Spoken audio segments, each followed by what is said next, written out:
Olá, vocês já devem ter ouvido falar de cláusulas contratuais. Quando a gente fala de planejamento patrimonial da família, para a gente organizar esse sistema, deixar que tudo fique bem às claras, né? Tem várias cláusulas que a gente tem que colocar no contrato, porque senão não vai proteger nenhum patrimônio. São elas as cláusulas essenciais ou elementares e cláusulas especiais. Hoje nós vamos falar aqui principalmente das elementares, que a maioria das pessoas já conhecem já, talvez não, mas a maioria sim. São as cláusulas de incomunicabilidade, impenhorabilidade, inalienabilidade e uma que muito pouca gente conhece, que é a cláusula de reversão. Mas vamos explicar cada uma delas aqui.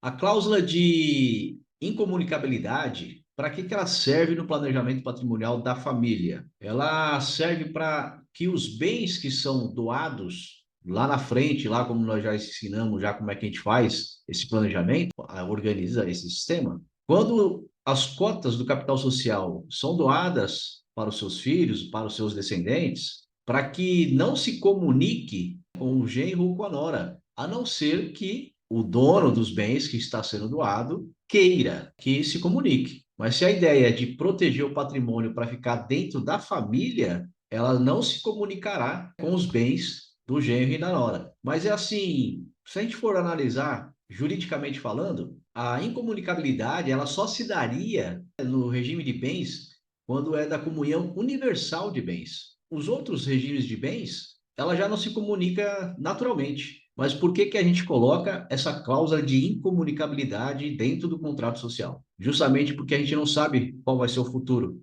Hoje, talvez quem está instituindo o patrimônio esteja sob o regime de casamento da comunhão universal. E daqui para frente não é tão comum, mas acontece.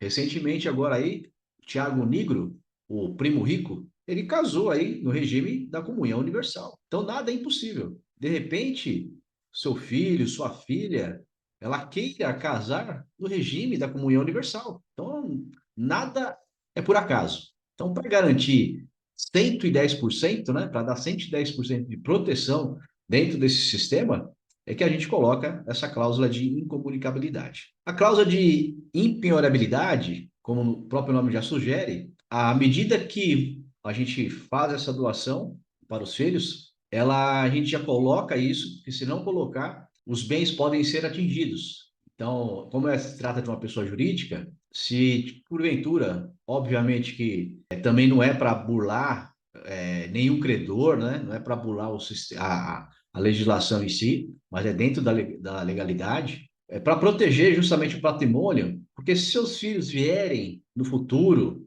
ou até mesmo você, sofrer uma execução judicial, né? Você está sendo protestado aí por falta de pagamento de alguma coisa, essa cláusula de impenhorabilidade, ela vai proteger o patrimônio. Por quê? Porque foi adquirido, a dívida foi adquirida depois, posterior. O que não pode acontecer uma dívida anterior. É aquela questão de você doar, eu já dei até esse exemplo aqui, eu dou o meu carro para minha irmã, eu doei ele hoje. Amanhã me surge um processo judicial de cobrança, uma execução judicial de cobrança, dizendo que eu sou o devedor de alguma coisa. Lá na frente, o processo transita em julgado, vai ter execução, aí descobrem que na época eu tinha um carro e eu doei para minha irmã.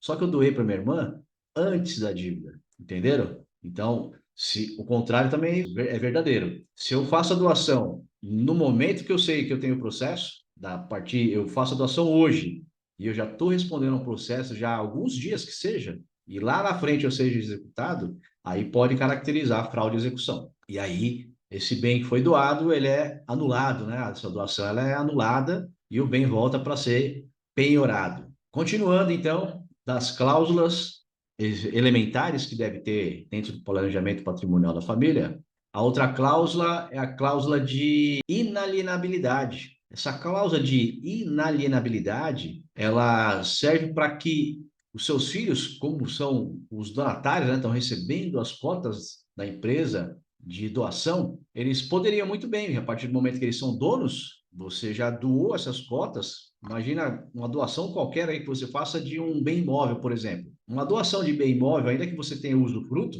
você não é mais o proprietário, você não é mais o dono. Passa a ser dono agora seu filho, para quem você doou sua casa, seu imóvel lá. Ele pode pegar essa nupropriedade, que é o que a gente chama, né, de nupropriedade, porque ele não detém todos os poderes, que um deles é o de gozo, porque o gozo está com usufrutuário, né? É você quem doou está no usufruto, então ele não detém esse poder, mas ele detém a propriedade, ele é proprietário. Ele pode vender esse imóvel a hora que ele quiser, sem pedir autorização para você. Mas quem estiver recebendo esse imóvel na compra sabe que ele tem uma cláusula de usufruto. Essa doação ela foi dada com usufruto. Então ele só vai poder utilizar do imóvel, por exemplo, se ele quisesse, né, morar no imóvel, só depois que falecer aquela pessoa que concedeu, que doou o imóvel com reserva de usufruto. Na mesma coisa seria as cotas de capital social. A partir do momento que você fez a doação, ele é o dono. Ele pode vender, por exemplo, a parte dessa sociedade para quem ele quiser. Por quê? Porque você não é mais o dono, você fez a doação. Então a gente coloca essa cláusula de inalienabilidade para que ele não possa vender para ninguém. Ela vai continuar dentro do sistema de planejamento patrimonial da família. A outra cláusula que muito pouca gente conhece é a cláusula de reversão. A cláusula de reversão, só quem mexe muito, quem mexe realmente aí com doações, né? Tem geralmente um tabelião aí que está acostumado a fazer aí a escritura de doação, que não é todo mundo que faz, né? Não é todo mundo que mexe com esse tipo de cláusula. É uma cláusula assim de suma importância. Por quê? Porque muita gente desconhece essa cláusula. A cláusula de reversão, ela serve para quê? Imagina que você faz a doação de um imóvel. Hipoteticamente, a gente espera que você nunca faça isso. Que você faça, organize os seus bens, o seu patrimônio, principalmente os imóveis, dentro de um planejamento patrimonial da família. Então, imagine que uma pessoa, não você, uma pessoa qualquer aí, faça uma doação de um imóvel, com reserva de usufruto. Eu disse agora há pouco, a propriedade é do filho, a propriedade não é mais de quem fez a doação, a propriedade é do filho agora. E vamos dizer que esse filho ele faleça e ele tenha cônjuge, né? Ele tenha esposa, tenha filhos. Esse imóvel vai para a herança, vai para o inventário dele agora. E parte desse imóvel vai entrar como herança para a mulher. Ainda que tenha cláusula de incomunicabilidade, é uma parte só do imóvel que não se comunica. Por quê? Porque agora virou herança, virou bem de herança. E ela concorre com os descendentes, né? Com os filhos ali. Então, uma parte desse imóvel já não vai pertencer só à família, já vai para terceiros. Agora, se isso você está vivo ainda, tá? Isso tudo acontecendo com você vivo. Agora, quando eu coloco uma cláusula de reversão, a cláusula de reversão ela serve justamente para evitar isso, tanto na doação quanto no próprio sistema de planejamento patrimonial da família. A partir do momento que a gente não espera que aconteça isso, né? Que foge da ordem natural, a ordem natural seria os pais, né, os mais velhos, virem a falecer primeiro do que os mais jovens, né? Primeiro do que os filhos. Mas se porventura